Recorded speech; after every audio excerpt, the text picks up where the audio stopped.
Mahalo for joining us this morning for a very special keynote speaker, journalist, entrepreneur, and of course, Nobel Peace Prize laureate Maria Ressa.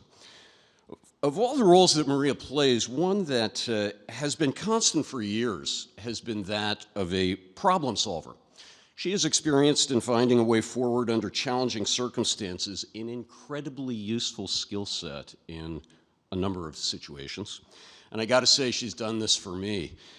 More than 20 years ago, Maria and I were both working for CNN in Asia. I was living in Tokyo at the time, and in the wee small hours of one morning, got a phone call from my boss in New York who had come across an interesting story, word of a stunning discovery of gold in a jungle on the Indonesian part of the island of Borneo. And the question/demand immediately was about how quickly I could get there with my producer and my camera person, and yeah, the yellow fever shots, are those really necessary? So the first call went to Maria, who was CNN's Jakarta bureau chief at the time. And along the lines of, hi Maria, this is Bill in Tokyo. Yeah, good, yeah. Listen, can you help us with something? And of course, not only was the answer a warm sure, because that's how Maria is, but it was delivered with what is really a Maria trademark, a little chuckle that perhaps naturally falls into her conversational style. You may hear that from time to time. She lined up a local interpreter fixer, helped our small team develop a rough travel plan from Jakarta to Samarinda, Balikpapan, through East Kalimantan, up the mighty Mahakam River to a place called Busang, where, as it turned out, there was no gold, but there were a lot of guys with guns and bad attitudes and a multi-million-dollar international fraud. But Maria helped us through all that, literally helped us through a jungle. And now, all these years later, there's a jungle of a different kind. It's a layered one, centered on facts, and their opposite: misinformation, disinformation, just plain lies, hostility to the truth. And Maria is helping all of us through that. When Maria was awarded the Nobel Peace Prize, she talked about the need to transform hate and violence, the toxic sludge that's coursing through our information ecosystem, prioritized by American internet companies that make more money by spreading that hate and triggering the worst in us. But she also brings hope. She also spoke about the importance and the ability to create the world as it should be, more compassionate, more equal, more sustainable. Not that it will be easy, but Maria's always enjoyed a challenge. She was born in Manila, came to the United States with her families in the 1970s after martial law was declared in the Philippines. She went to public high school in Toms River, New Jersey, where just last month they renamed the school auditorium after her, which is so cool. Then came Princeton, where she was a pre-med student and an English major. Figured that out, right? Time as a Fulbright scholar back in the Philippines and a job in a newsroom at Philippine broadcaster ABS-CBN. Meanwhile, a few years earlier, in 1983, a longtime political critic of Ferdinand Marcos returned to the Philippines following 3 years of self-exile in the United States. Benigno Ninoy Aquino stepped off the plane in Manila and was shot and killed on the tarmac of the airport that today bears his name. The assassination lit a different kind of fuse to the opposition of the Marcos government. What came next was the People Power Revolution that in 1986 propelled Ninoy Aquino's widow, Cory Aquino, to the presidency. Maria covered that story for CNN and continued to cover all kinds of stories for years for the network, from natural disasters, continuing political upheavals around Southeast Asia. After the 9/11 attack, she traced money flows of terrorist financing through the Hawaiʻi systems of Southeast and South Asia, and that was just part of it. She went on to lead the newsroom at the country's largest broadcaster, ABS-CBN. And then 10 years ago, she created a new news organization, Rappler. At Rappler.com, you'll find a wide range of stories for and about the people of the Philippines. It is a courageous group, smart, passionate, caring. I've had the privilege of meeting some of them, following their work, including the reporting of the drug war of President Rodrigo Duterte. He's still president until Thursday. During much of Duterte's administration, his government has harassed not only Rappler, but Maria extensively and personally. He's done that directly and by making use of the available power and influence of social media. Maria still faces serious charges, at least 7 cases. That's down from 10 at the time of her Nobel Prize acceptance speech. Within the past week, 22 other cases have been dismissed. But if things go badly, she still faces charges that could put her into incarceration for more than 100 years. Maria's got a book coming out later this year, and I just love this title, How to Stand Up to a Dictator. Truly written by someone who knows whereof she writes. Let there be no mistake. There is good in the world and there is evil. There is freedom, informed democracy, and there is autocracy, dictatorship. There are facts and there are lies. And on the side of facts, I am delighted to introduce one of our team captains, journalist, Nobel Prize winner, gutsy lady, and my friend, Maria Ressa.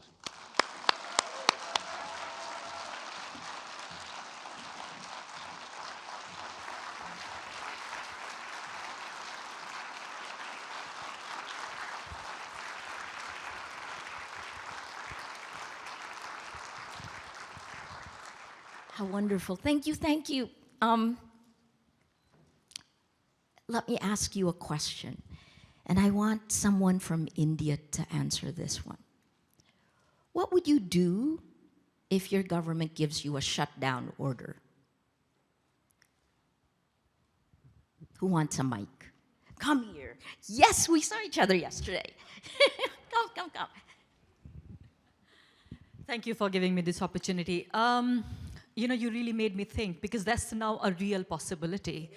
The way YouTube is so instantly, so willingly trying to just agreeing to whatever the government is saying. I am on YouTube, the only platform that is allowed to me right now. What will I do is I will go to people. I was thinking I will have a truck with me. I will have a microphone, will go in the lanes of India, and will say what I used to say on YouTube.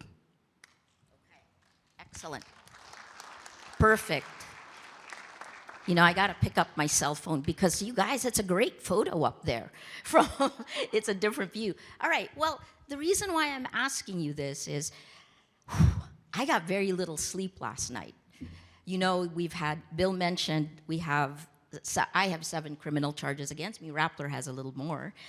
But it started in 2018 with 14 investigations. Then it just kept getting rolled back. But here's what I would say, and you are the first to hear this. Part of the reason I didn't have much sleep last night is because we essentially got a shutdown order.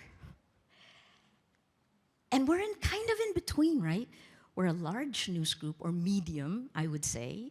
And yet at the same time, we're small enough that we are an easy example. My high school teacher gave me this bracelet. Though she be but little, she be fierce, from Shakespeare. In an order dated June 28, that's yesterday, our Securities and Exchange Commission affirmed its earlier decision to revoke the certificates of incorporation of Rappler Inc. Hold on a second. This is the first time I'm reading it. I know. Fresh off from our lawyers, Rappler Inc. and Rappler Holdings Corporation. We were notified by our lawyers of this ruling that effectively confirmed the shutdown of Rappler. We're not shutting down. Well, I'm not supposed to say that. All right. We are entitled to appeal this decision and will do so, especially since the proceedings were highly irregular. How do you tell your people, right? We have about 120 people. So about midnight, we called our key managers, midnight Manila time, and then we came out with kind of what they do. If you're ever in the same position, and most likely many of you, I won't say will, let me be optimistic and say maybe, right? If that happens, you have to be prepared for worst case scenarios. You have to drill your worst case scenarios. You have to put it into muscle memory. So let me just share 2 quotes from our internal announcement. So what does this mean, right? You have to tell your people first. We have existing legal remedies all the way up to the highest court of the land. It is business as usual. It is business as usual. We will hold power to account. We will tell the truth, since in our view, this isn't immediately executory without court approval. But if you live in a country where rule of law is bent to the point it's broken, anything is possible, right? My 10 criminal charges in less than 2 years should never have happened. But they did. So you have to be prepared. And that's exactly what we told our folks to be. And then we ended this way: clarity, agility, sobriety. Review our drills and the tasks assigned to you. In the meantime, it is business as usual for us. We will adapt, adjust, survive, and thrive. Courage on.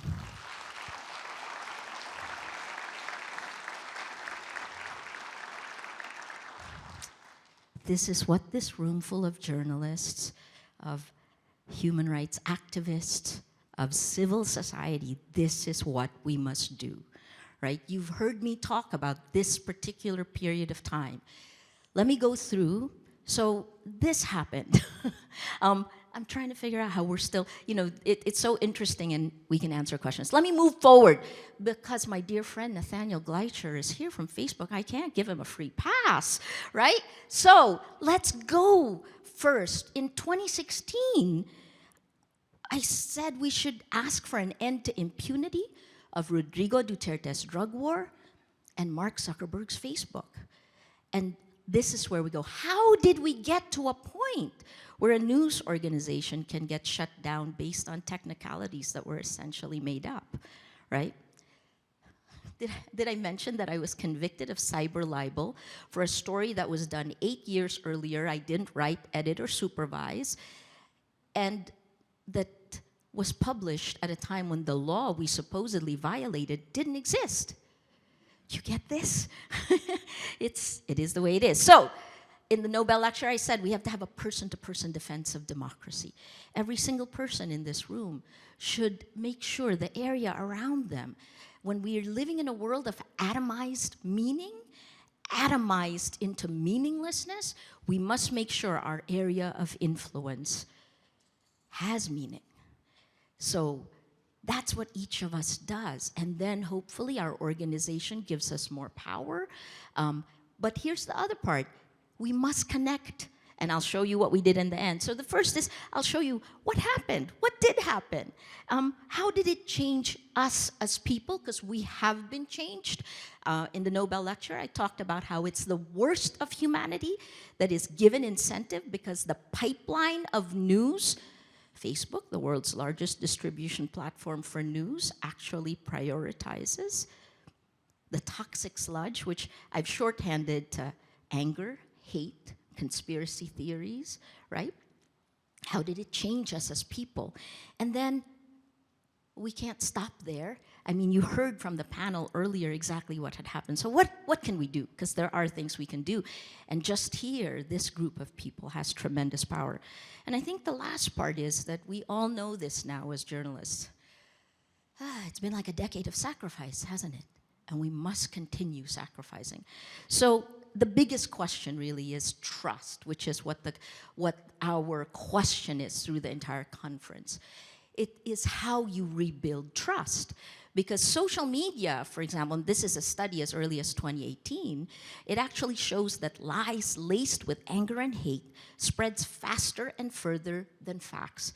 Those really boring facts that we spend our lifetimes as journalists learning to tell compelling stories, we can never compete against those salacious lies, against the lies that incite hate, right? It's impossible. And when you become a target of attack, as many of you in this room know, you have no defense. You just gotta, well, first beg the platforms to do something, but the second one is you just become stronger. Nietzsche's quote is right, and I hate to say this in this context, but Nietzsche said, what doesn't kill you makes you stronger. It does make you stronger, right? but it shouldn't demand this much of every one of us. So how do we rebuild trust? These are the 3 pillars of Rappler, and this is how we rebuild trust. It's tech. Tech has to be first, because this was the spark that ignited the world, not for good. Journalism. We must continue surviving independent journalism despite what it costs us. And we must let our societies know that. And then finally, that's the community. Journalists can't do this alone. If you think we can, then you still live off, it's like having the vestigial tail when we were the gatekeepers, when we had both the power of content creation and distribution. We don't distribute anymore. And we can create as many climate change stories as we want, but it is not going to get the distribution that it needs. Got to ask ourselves, why? Got to ask the platforms, why? Because if it's right what Joan said, that it should be public interest, isn't it in the public interest that everyone realizes we're destroying the world, right? Okay, let me go quickly, and this is from Sinan Aral's book, which was published in 2019, because it's one slide that captures everything. It is really what we have today, right? Which is, let's start at that technology trifecta, which is your cell phone. This is where it begins. You carry it with you. This is what siphons your data and your life, right? You pull down Facebook, you pull down YouTube, you pull down Spotify, right? When you do that, Netflix, I know we all have something, right? When you do that, those platforms gather your data. So let me give you an example of how that data is pulled together. Machine learning comes in and takes every atomized post that you do. If you're posting this on Facebook or Meta, let's just call it Facebook because it's easier. When that happens, machine learning comes in and takes all of those atomized posts and essentially clones you.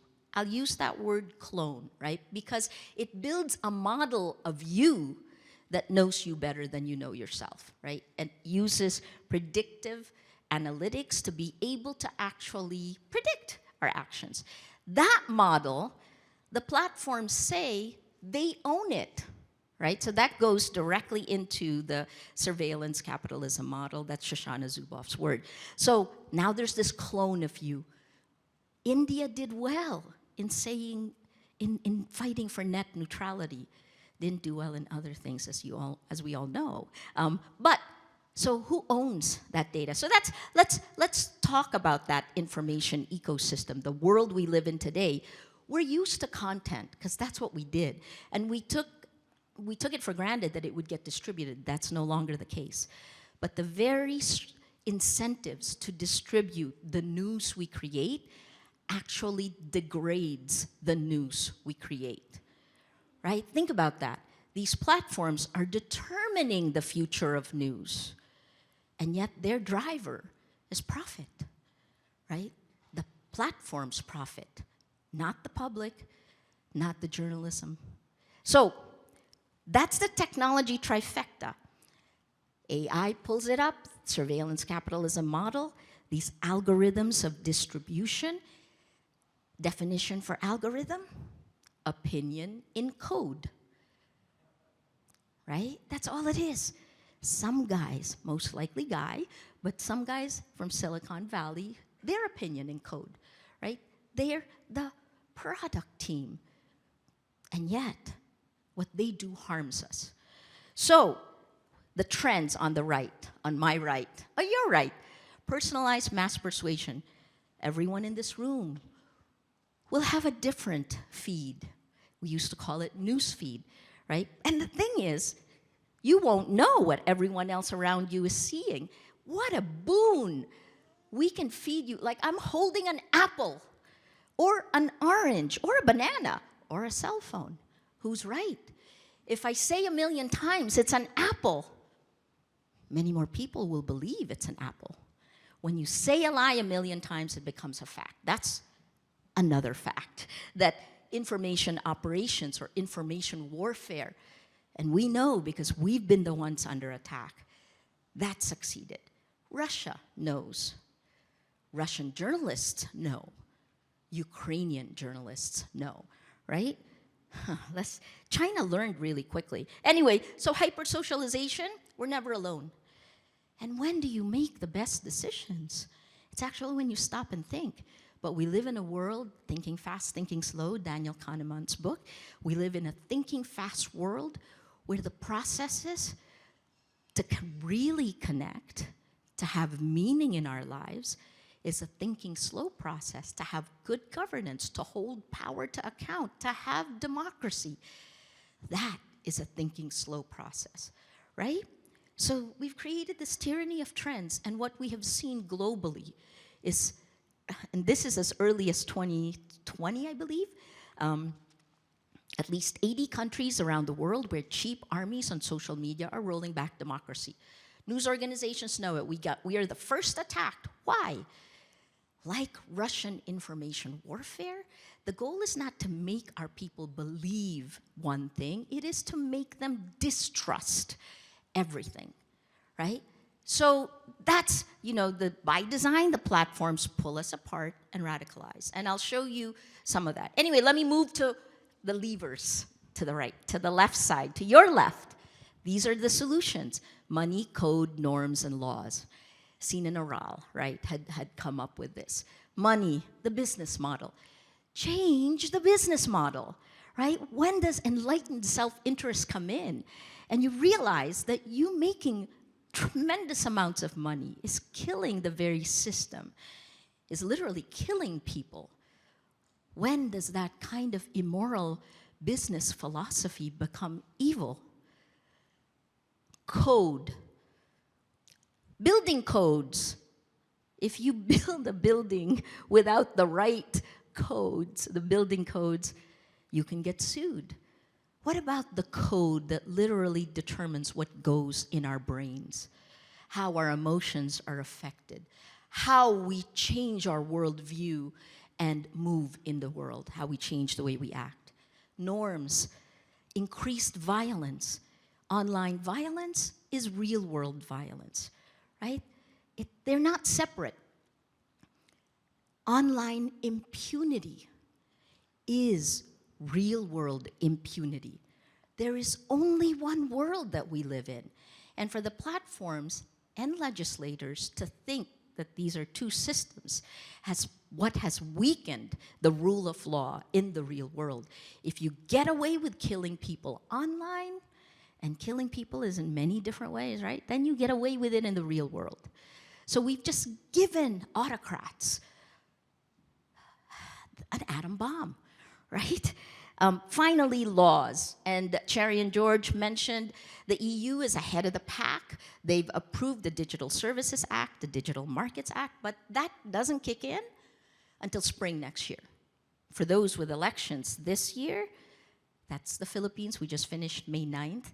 This is the last 2 days of the Duterte administration. We have a Ferdinand Marcos Jr., 36 years after the Marcos family was ousted in a people power revolt. The namesake, the junior, is back in power. He is our president-elect. He takes office. Anyway, all right, let me move. So the laws. We need laws. And the platforms will say it themselves, right? They will say that, well, someone should tell us. The reality, though, is they're the only ones with the power to act now. And that requires leadership.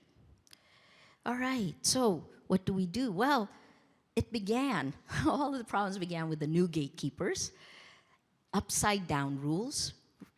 Remember, bad journalism is rewarded. That's the clickbaity parts, right? If you want greater distribution, will you spend 6 months on an impunity drug war story, which will get very little page views? Or will you go do entertainment or gossip or, you gotta do the hard stories still. And that's why we need to figure this out. So what happened? Around 2014, content was separated from distribution. 2018, an MIT study said that lies spread faster than facts, 6 to 7 times more. 6 to 7 times faster. We do not stand a chance, but we keep going because we have to. Finally, the last part. It's a behavior modification system, guys.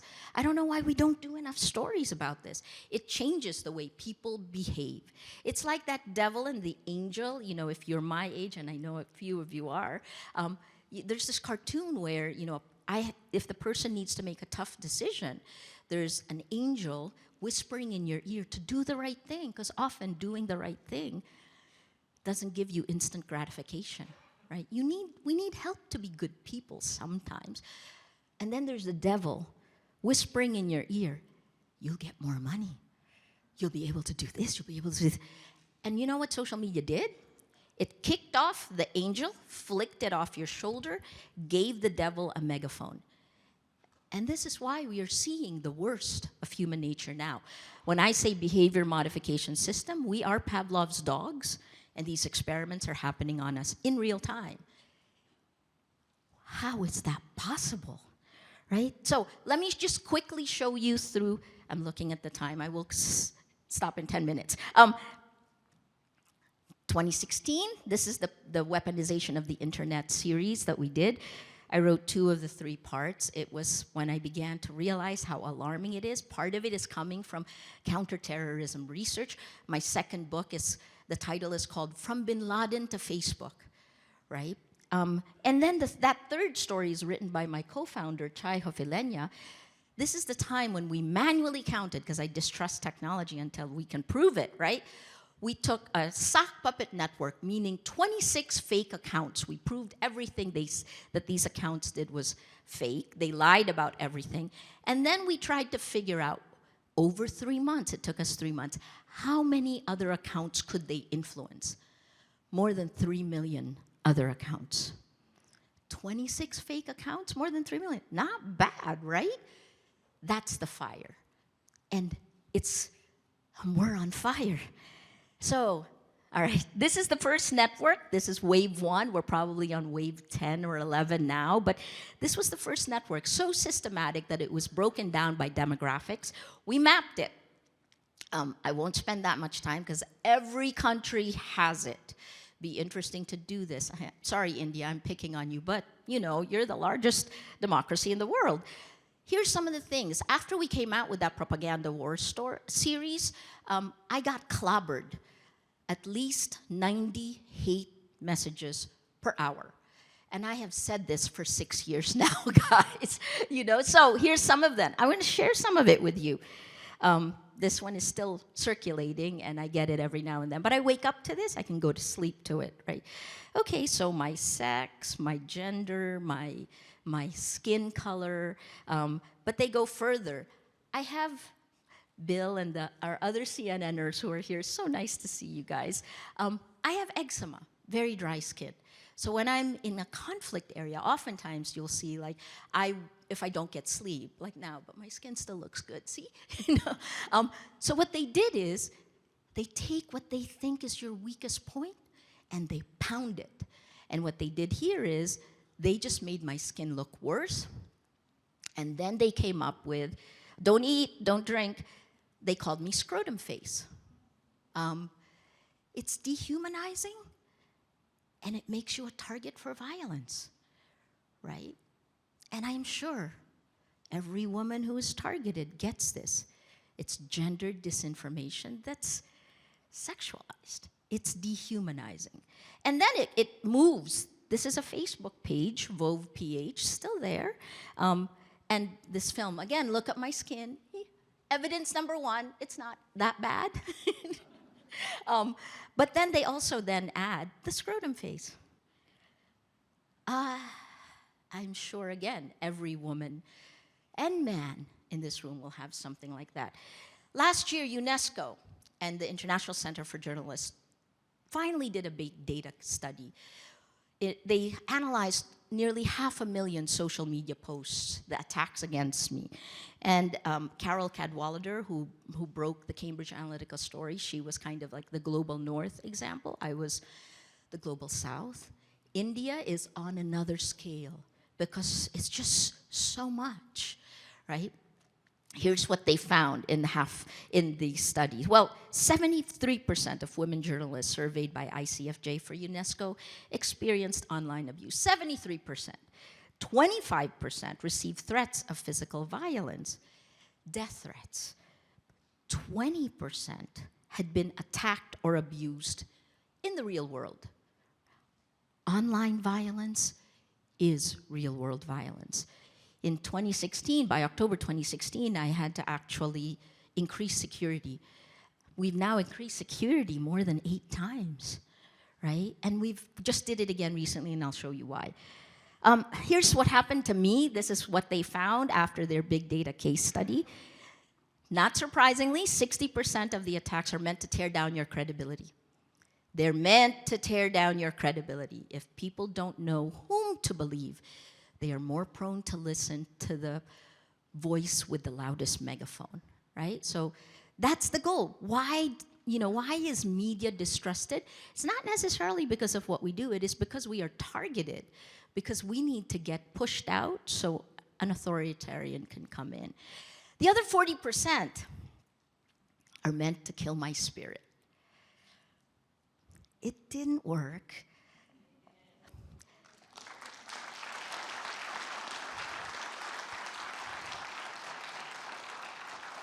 But I wish you all to realize the same thing I did, which is you're not alone. If this is happening to you, tell others. Let us help each other, right? It takes, one of the first things we did in Rappler in October 2016 was to offer counseling for our folks. The median age in Rappler then was 23 years old, right? Okay, so let's bring it to the United States, because we're here, and let's look at the methodology of how they change reality, right? Stop the steal, election fraud. And this is kind of a narrative that was introduced slightly in the Philippines, but then they realized it wasn't so necessary. It's introduced in Brazil now. Brazil has elections in October. It's in YouTube. Nathaniel, I'm not just mentioning Facebook. It does. So anyway, what happened? This is work of the Election Integrity Partnership. And you can see that the narrative of election fraud was introduced in August 2019, not surprisingly, on RT, right? And then mainstreaming happened when Steve Bannon on YouTube says it. Remember, Steve Bannon also linked with Cambridge Analytica and the Trump administration, then picked up by Tucker Carlson, then becomes a super spreader, and then in October, QAnon drops it.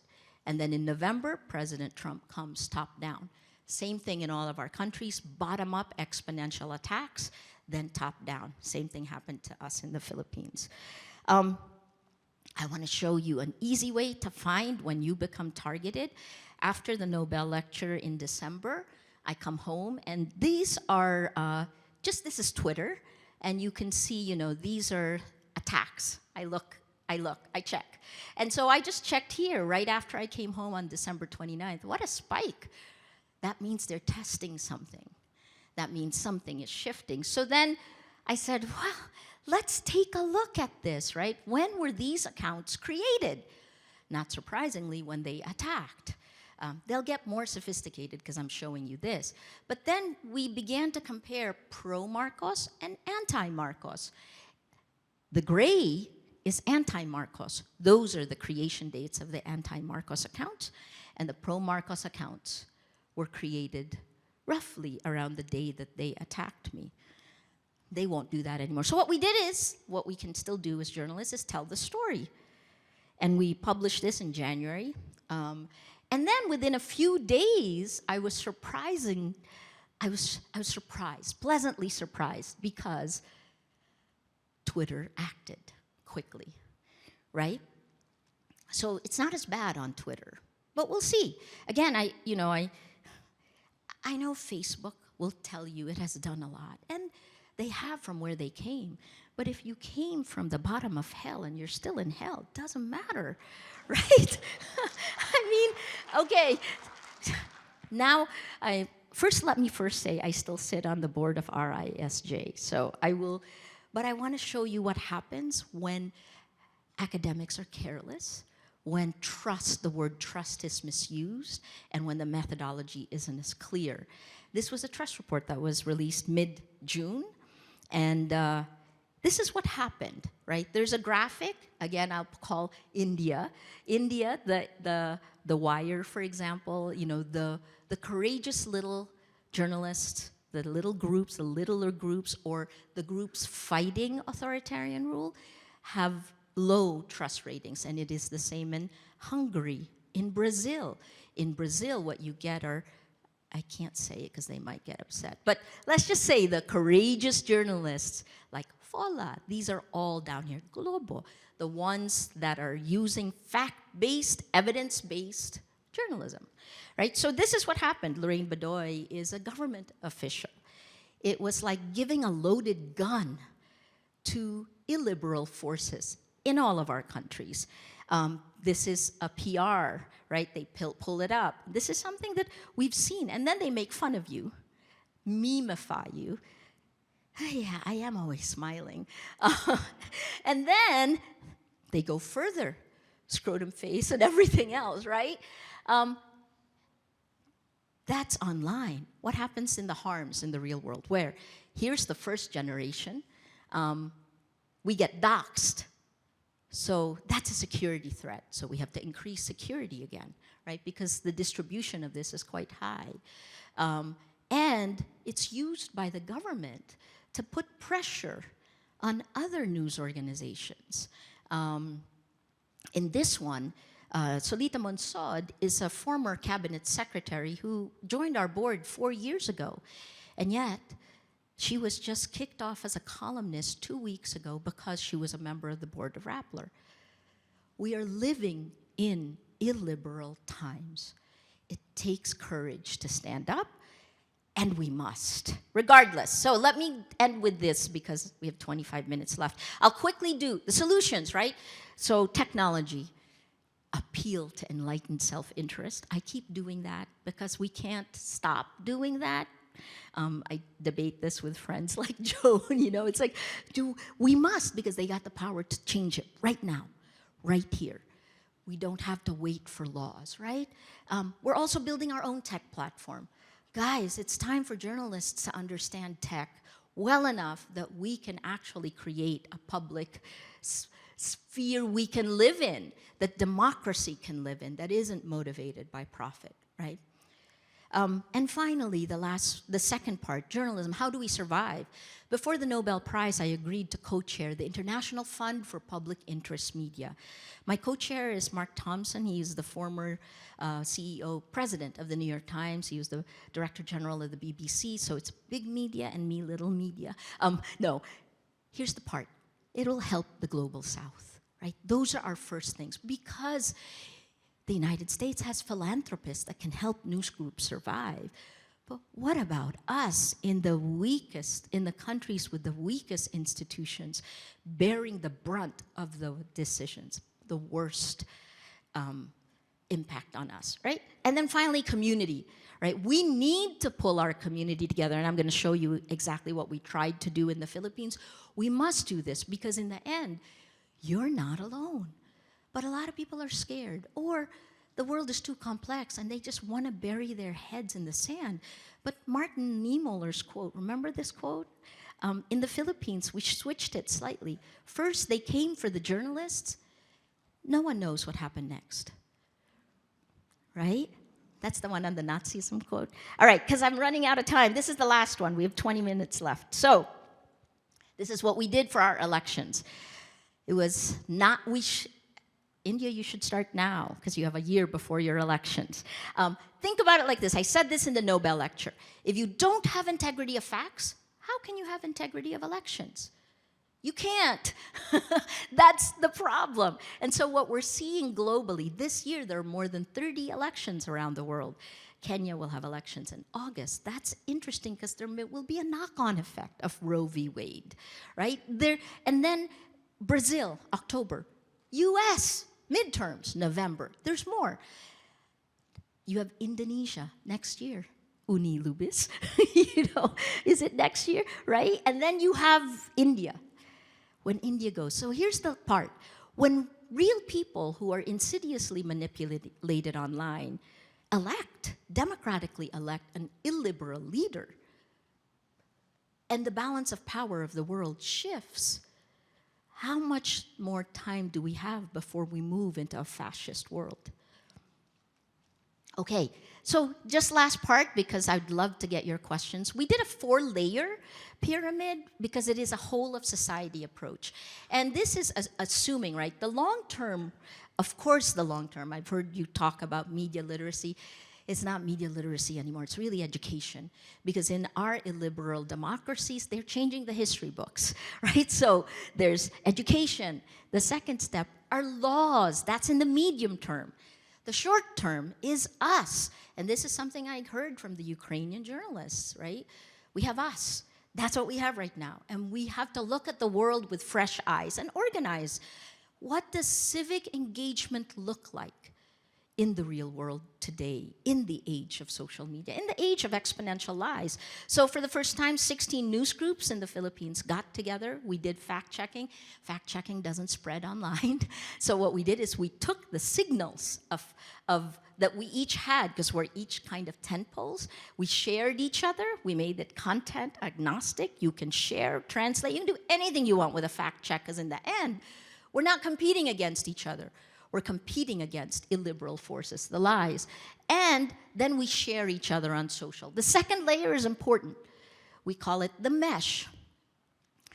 By the time this ended, it's still ongoing, but more than 100 groups, civil society organizations, NGOs, human rights groups, environmental groups, the church, because religion has now been weaponized in many of the countries, and business. They're finally realizing they got to come in and help in the battle. So what is that?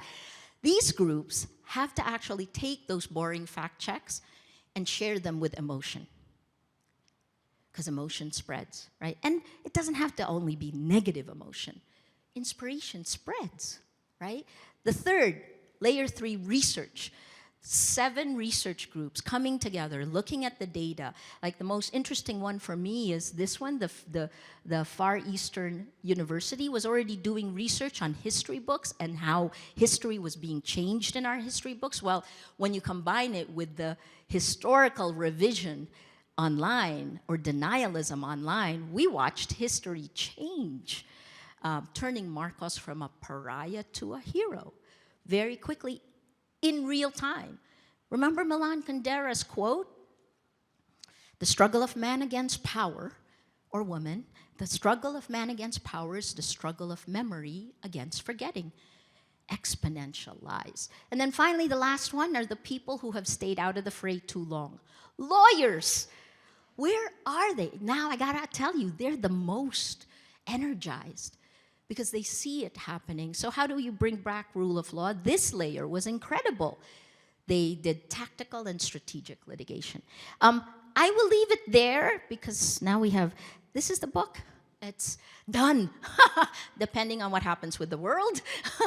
But it's coming out in November.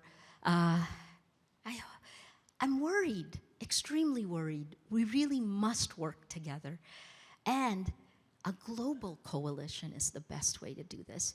And then we need to push. Sorry, I'll end with this last one, which is E.O. Wilson, who's a biologist, actually said, the greatest crisis we face is our Paleolithic emotions, our medieval institutions, and our godlike technology. And the Ukrainians told me how we get around it. Real world, person to person. I asked the head of the kind of like their PBS, fantastic woman named Angelica. She said, I asked her, so where do you get hope? She said, in real people. Thank you.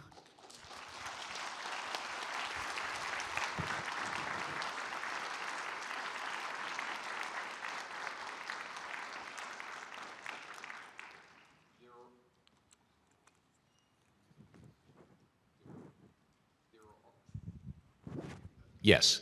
So, time for questions. We have some mics. There's a standing mic here. We're going to take a couple of questions here. We're going to move to virtual questions as well. But I'm going to take a point of personal privilege. Online violence is real-world violence. Your personal security, you're not a warrior historically, but you got concerns? Yeah, I learned this at CNN, Bill. Hostile environment training? Right. We even had chem bio warfare training, right? I do have that but I think the key part here is that you don't want to let the Damocles sword prevent you from doing your work. And it's very hard when you're under attack to know the line between infinite possibilities of threats and then real threat, right? So what I've found, part of the reason I'm here also is at the worst of times around 2018 and then 2019 when the arrests began, it was easier to work outside the country than it was to actually be there, because then I have to have security, right? Closed-in security, you guys would know what that is. It is really hard to do that. Plus, how do you stay creative? Or, when you are aware of, oh, that motorcycle just passed by. But so, yes, I'm very pragmatic on these things, but at the same time, a little bit fatalistic. I mean, in the sense of like, we are where we are. And in the end, as you get older, and I'm old, this is my 36th year as a journalist, you really only have one path to follow if you are who you are. So, yeah, that's my answer. We understand the threat, but you don't want it to rule your world, because if you live in a world of fear, then you can't be a good journalist. That's the last part. Whatever it is you're most afraid of, embrace it. Embrace your fear. I'm really okay. Embrace your fear, because the minute you embrace your fear, you take the sting out of it, you plan it, and you're much better prepared for anything that can happen.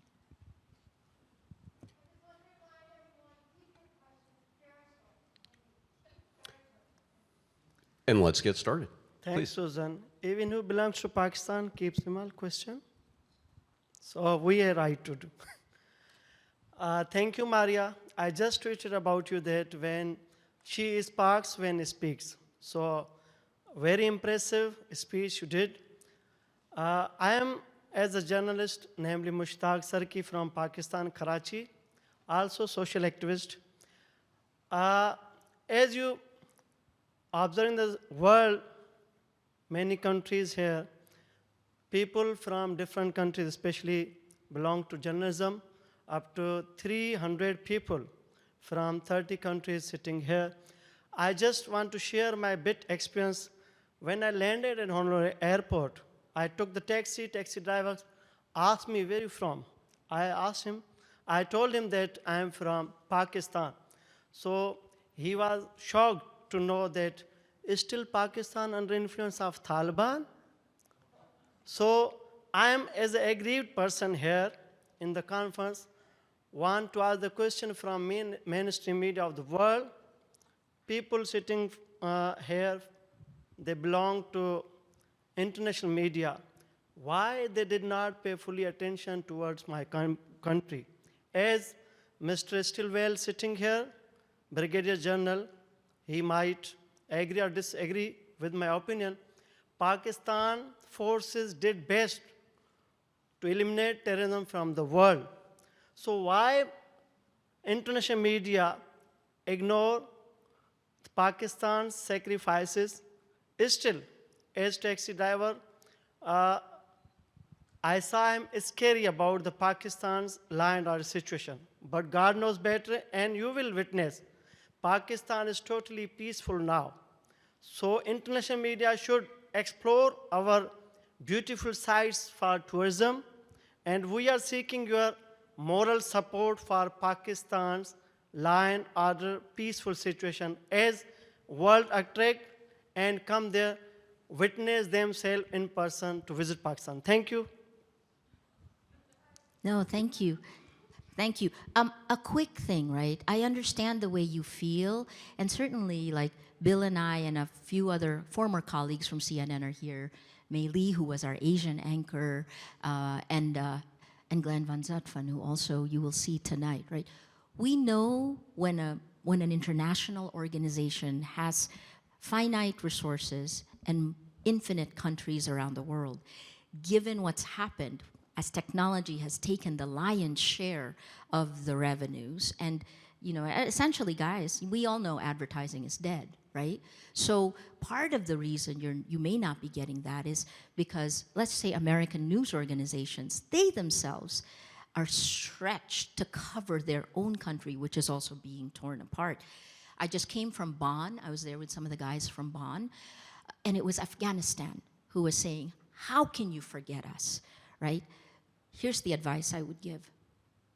In the age of social media, this is where, okay, Nathaniel, I'll give in the age of social media, you gotta be your strongest advocate. And you have to form communities of action. That, by the way, that was the elevator pitch of Rappler in 2011 when I was putting it together. We build communities of action, and the food we feed our communities is journalism.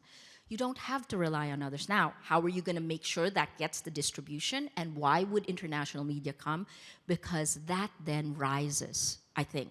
Right? And not just downplay again. Every country in the world deserves attention, but we live in an attention economy. And in this attention economy, people have been atomized. And I worry about our kids today, our kids in all of our countries. Because when they stay on this platform, they think they're getting something, but they're actually not. And what this platform is doing is filling them with anger, with hate, conspiracy theories, which turns into moral outrage. What is moral outrage in the real world? Mob violence, right? That's the danger. I'm sorry, I hijacked your Pakistan question. The right thing to do is we're here, talk to everyone. And the other thing is hopefully we can forge ties with each other. That's the other part.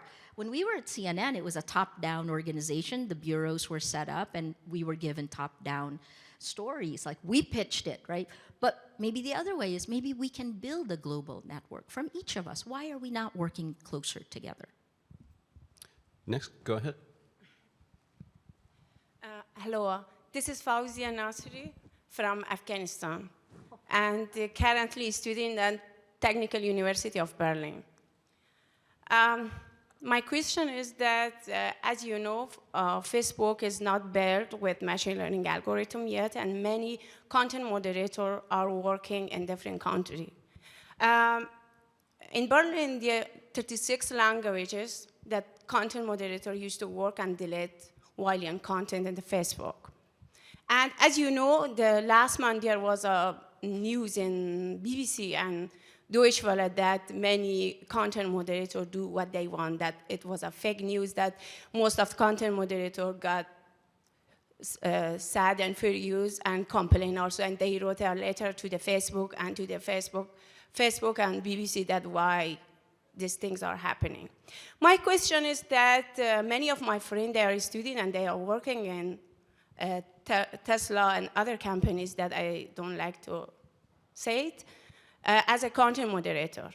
In Afghan market means Dari language market and Persian language market, they used to delete a lot of content about the Taliban.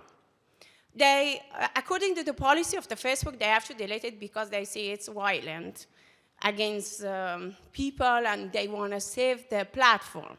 My question is that, what about the awareness?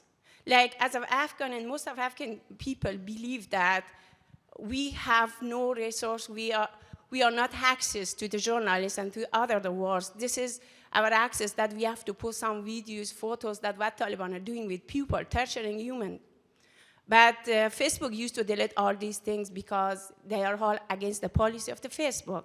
Don't you think that they should, like, they send some clarification to the Russian market that anything coming about the Russia war and Ukraine, it should stay on the platform because now it's war and it's Russia. Don't you think that there should be some clarification about the Taliban also? Why should they delete everything about the Taliban that is in the Facebook or Instagram? Don't you think that Afghan people deserve that they post something and the people, like, the world should know what Taliban are doing with Afghan people? Thank you. The quick answer, thank you for your question. Look, this is part of, poor Nathaniel, he has a lunch keynote tomorrow. But look, I think this is what the public interest sphere, this is partly what Joan talked about, right? One of the things we try to do is to keep the archive so we can hold these actors who act with impunity to account. Right? So you're asking, can they do that? Actually, there has been a lot of takedowns that Facebook has done. This is part of their response. And those takedowns, most of that data, I think, is available for you, but you need to ask Meta and Facebook. Maybe time for one more question here from the floor. Hi, Bill. Hi, Maria. My name is Liberty Peralta from Hawaii Public Radio. And my question is, I am a Filipino American. Sorry, I'm a little nervous. I come from a Filipino American family.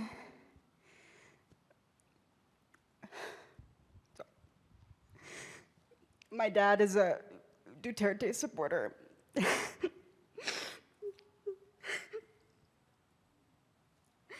We don't talk much, thank you. We don't talk much, and when we do, we talk about the only thing that doesn't lead to arguments, which is cats. He's 74 years old. Is there a way we can have a productive conversation about politics? Or do we just talk about cats? Thank you.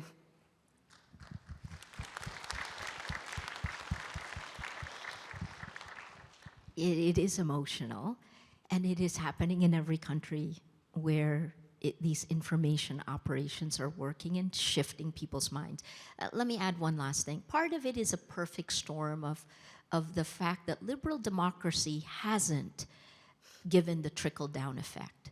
Right? There are real grievances that were addressed. Duterte was elected, not just with the help of Facebook, but he was also elected by the inability of liberal democracy to satisfy everyone.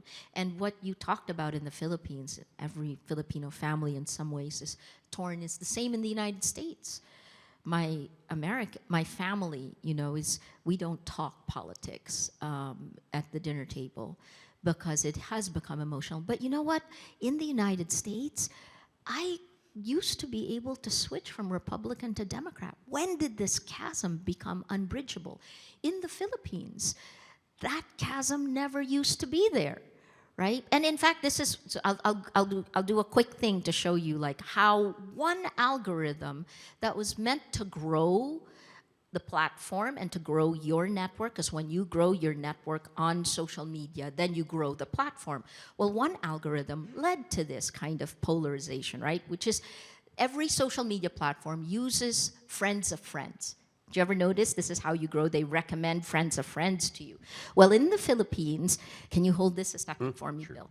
So in the Philippines, in 2016, we didn't have Fox or MSNBC or Fox or CNN. All the news groups agreed on the facts, right? So we were pretty much in the center on facts. But yet in 2016, which is really when the political dominoes began to fall, right? A month after the election of Duterte, it was Brexit, right? So here what happened, friends of friends. If you're pro-Duterte, you move further right. If you're anti-Duterte, you move further left. That's 2017. 2018, 2019, 2020, and you can exchange Trump for Duterte or Bolsonaro or anyone where there's a populist, a starting digital populist that then becomes a populist. So, the right answer to your question, and please, hardcore journalists, don't kill me for saying this. You reach out with love. This is really how it's what we know as people. Now, you make me emotional. It's the other force. It's part of the reason during the Nobel lecture, I didn't want to bombard you with how horrible our world is. Because in the end, and we know this as journalists, we are also astounded by the goodness of human nature. We forget that. Those are stories we do. So, We have to have these discussions, otherwise the lie continues.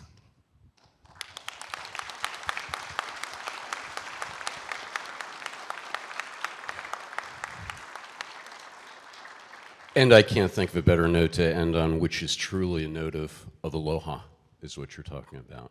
And that's what you bring. And thank you all very much. And Maria, thank you so much.